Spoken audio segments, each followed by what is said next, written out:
Hey guys, Alex here with my WWE Survivor Series 2012 pay-per-view review. Pay-per-view was last night. Pretty good show for the most part. I enjoyed it, from top to bottom. I think every match was not bad, but at least decent enough to watch. Definitely not every match wasn't definitely pay-per-view quality, but the matches that were good were very good, were pretty damn good, and all in all enjoyable. So, start things out with an unadvertised 5-man, or 10-man, elimination tag team match. Rey Mysterio, Cara, Tyson Kidd, Justin Gabriel, and Brodus Clay versus the prime time players Primo and Epico and Tensai. This was a very fun match, really good. I thought everyone looked pretty good here. Actually, I thought Tyson Kidd looked the best out of the Faces team, and Cara looked very good. Looked like he actually starting to get his way around the ring a lot better. That was nice. Tensai, I was actually pretty impressed with Tensai for the most part, till him and Brodus botched. They weren't good together. They were pretty sloppy, I thought. But match really picked up a lot better when Tensai and Brodus got taken out of the picture. But yeah, good match. I didn't like that the team Tensai, I guess, only got one elimination against Rey's team. But oh well, still a good match. Very good way to start the show. Then we had the Divas match, pretty basic Divas match, nothing special. I really didn't care for it. Kaitlyn still can't wrestle that well, I think. Eve's actually pretty damn good, I think. I don't think people give her enough credit for her ring work, but she's pretty damn good. Definitely, the best person to be holding the title right now at the moment. Well, Natalya probably be better. And then we had Antonio Cesaro versus R2 for the United States title. Pretty basic match. This was just raw quality, nothing really flashy, and no Swiss death, so I wasn't very happy about that. Next we had the World Heavyweight title match between the Big Show and Sheamus. This was going along very well. I really enjoyed watching these two guys work together. I mean, they worked very well. I was very impressed with how well they did last month, and this month they did even better, I thought. I mean, they really have upped their ante. Sheamus getting a Big Show up for an electric chair drop was insane. This has really put over Sheamus better, in my opinion, than his whole title reign, I think. Because he actually looks like a dominant guy. He's actually able to muscle up the Big Show, and this is exactly what they needed to be doing with Sheamus in the first place. So, kudos to WWE for finally figuring something out with the Big Show and making this feud actually something worth watching. I mean, they have really good chemistry together. Didn't like the finish, and it was pretty obvious that they're setting up for a rematch at TLC, which I'm fine with, but, they could have done it a little bit better, I thought. But probably about as good as their if the finish had been better, I think this would have been better than their Hell in a Cell match. Next up was another 5-on-5 elimination match between Team Foley, Kane, Daniel Bryan, Randy Orton, Kofi Kingston, and The Miz versus Team Ziggler, Dolph Ziggler, Cody Rhodes, Damien Sandow, Wade Barrett, and Alberto. And actually, apologies, Cody Rhodes was replaced by David Otunga, which is the worst replacement ever in the history of replacements. I mean, David Otunga sucks dick. I really hate him. I really hate him, absolutely. He's useless. Need to be gone soon. This was very good as well. Probably the best match of the night. Either this or the main event.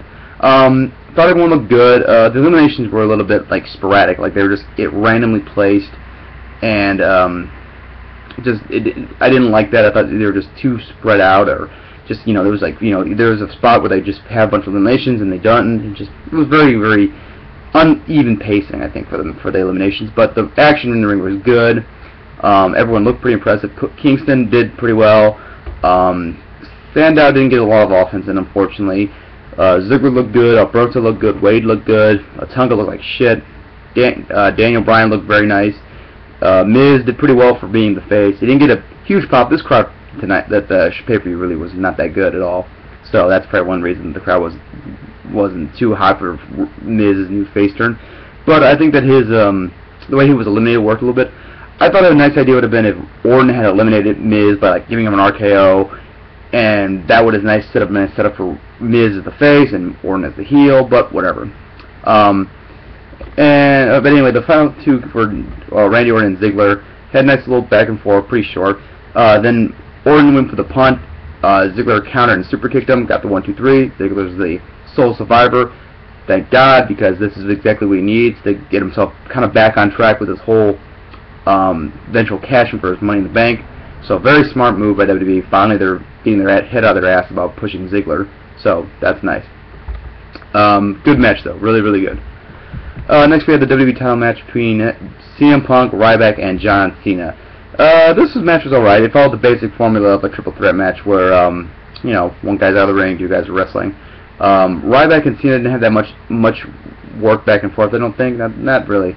They worked a little bit, and the thing is, they didn't really build it up that much. Like, it didn't make it seem like a big deal when these two finally locked up for the first time, so that was kind of a bummer, and like I said, the crowd really didn't give a shit about this match. Some really good near finishes. Ryback got a few good near falls. Cena, Punk all got good near falls. Ryback took a table spot, which was a nice way to get him out of the match for a little while. And then the finish came with Ryback looking like he was going to get the pin on Cena, and then three guys jumped him, and it turned out to be Seth Rollins, Dean Ambrose, and Roman Reigns. I'm not familiar with Roman Reigns, unfortunately, but I know Rollins and Ambrose, so I was very happy to see them on TV. I was freaking out. And they put Ryback through a table. Cena got Punk got the pin on Cena, and Punk retains. Really, the big story though is the NXT guys showing up and making an impact, and I really am a big fan of this because, one, Punk gets the belt, and everyone still looks good. Smart move. Two, the NXT guys make their debut, and it's memorable, it's impactful, you're talking about them, you're curious what happens next, and you're going to tune in for Raw next week. So really, it's probably the best finish they could have done. You know, I'm not happy about the fact that they switched the match at the last minute. Well, almost last minute, like, you know, a week before the show, they changed the main event. But what are you going to do? I think they made the best out of the situation they could. And, you know, I think the match was pretty damn good. It was entertaining. You know, parts where Punk and Cena were working together were really good. Ryback tried to hold his own. I'm still not a fan of this guy in the main event or really in any real major match right now, just because I'm still not behind the guy. But he did the part best he could. Like I said, though, very excited for Raw tonight, so curious to see what happens here. But all in all, I'll give the show a 7.75 or 7.5 out of 10. I apologize. I'm pretty tired today. So.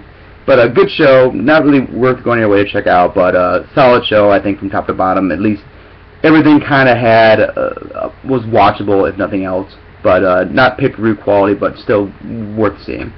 Alright, that's it for now, guys. Take care. Bye.